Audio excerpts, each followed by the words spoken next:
O meu desejo para os meus seguidores, irmãos, amigos, familiares, é que Deus os esteja abençoando. Estaremos entrando amanhã no último dia, aliás, no último mês do ano.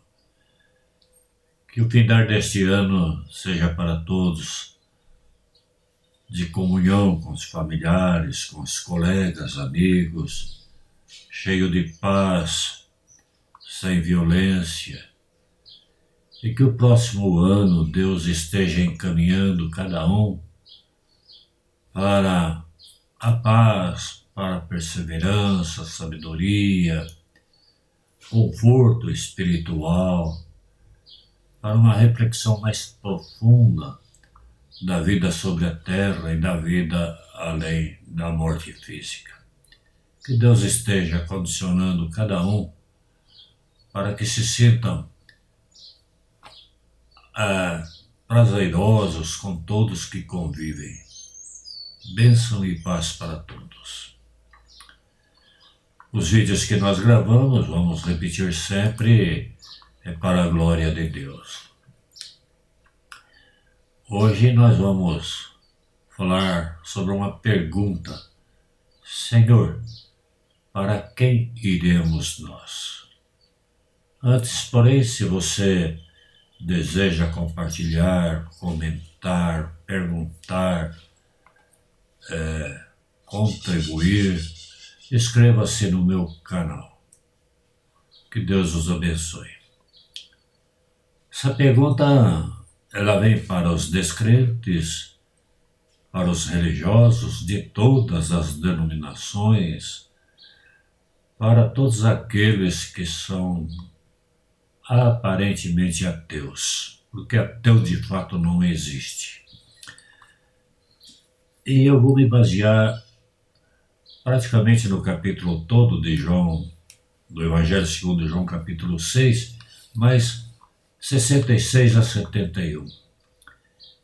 E lá diz assim: à vista disso, muitos dos seus discípulos o abandonaram, já não andavam com ele.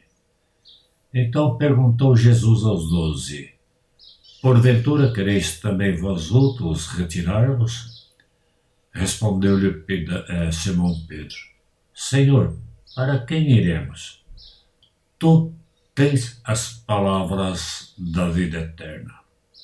E nós, diz Pedro, temos crido e conhecido que tu és o Santo de Deus.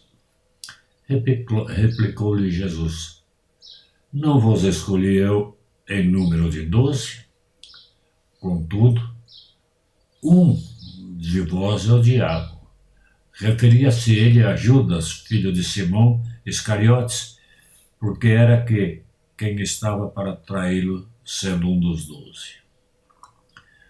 O capítulo 6 do Evangelho segundo João é um dos capítulos que mostram que Jesus, como Senhor, Deus encarnado, com poder sobre toda a natureza. Ele mostra essa essência de Jesus.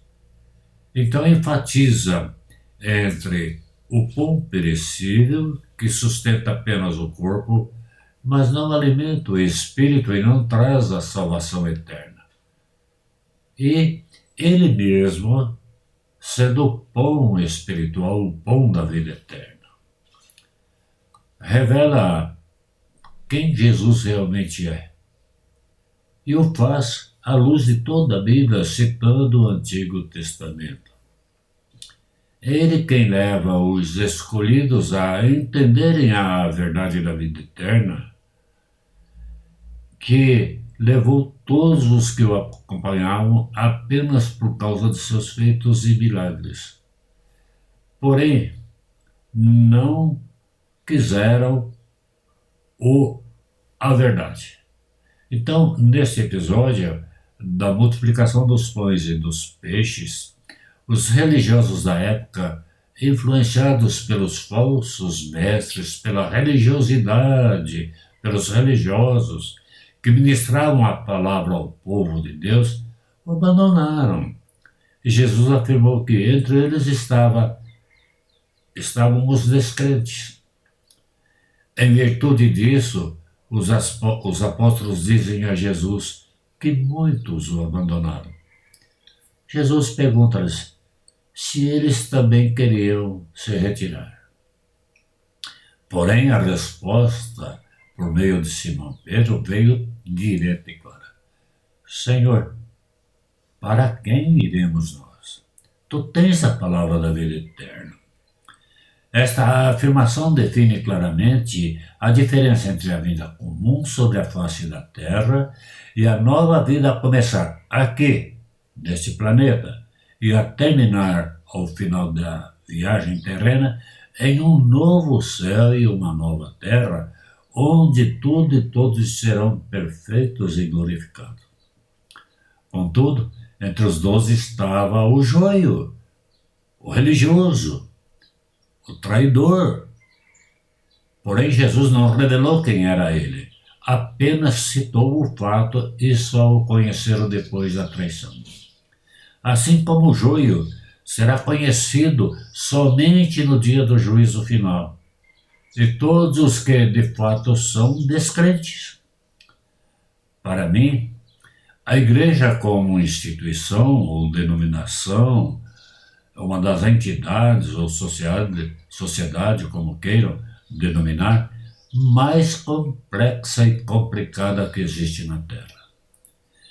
Em uma empresa, quando o funcionário é relapso, falso, o patrão o demite e o deixa sem emprego para que ele não contamine os outros e também não prejudique a empresa. Isso é comum. É um zelo pela própria empresa. Eu sei bem como isso funciona, pois fui gestor de RH. Na igreja, porém, não se sabe quem é o joio e quem é o trigo. Por isso não podemos julgar nem demitir aleatoriamente por qualquer causa que seja. Antes, porém, Jesus nos adverte a não julgarmos, e sim amarmos todos como irmãos, e até os que nos perseguem, e a todos os nossos inimigos. Precisamos aprender a conviver com todos, em amor, comunhão, sem distinção e sem acepção. Isso não significa se tornar conivente. Nossa missão é exercer o amor que Cristo demonstrou na cruz e derramou em nossos corações. Na cruz, em seu último instante de vida na terra, o ladrão da direita se arrependeu e foi levado ao paraíso, enquanto aquele que continuou a blasfemar ficou no seu estado original. Bom, uns vão para o paraíso e outros para o tormento eterno. A cruz é o marco dos dois caminhos. Aí eu pergunto, quem é Jesus para você? É apenas aquele que supre suas necessidades materiais? É aquele que te salvou? O que vai te salvar pelas obras que você realiza? Como você anuncia Jesus? Como aquele que está implorando que você o aceite, que você se decida por ele? Ou como aquele que é perfeito em justiça e amor e exerce esses dois atributos com perfeição, tanto justiça como amor? Os religiosos interpretam a palavra e pregam segundo as suas próprias tendências e inclinações, como aqueles que, ao ouvirem a verdade, o abandonaram. Os verdadeiros salvos pregam a palavra primeiramente de acordo com a perfeita justiça de Deus e depois sobre o perfeito amor. A chamada final é: arrependei-vos. Depois, ser batizado. Se de fato houve o arrependimento sincero de ser um pecador diante de Deus. Pense nisso, medite. Deus te abençoe.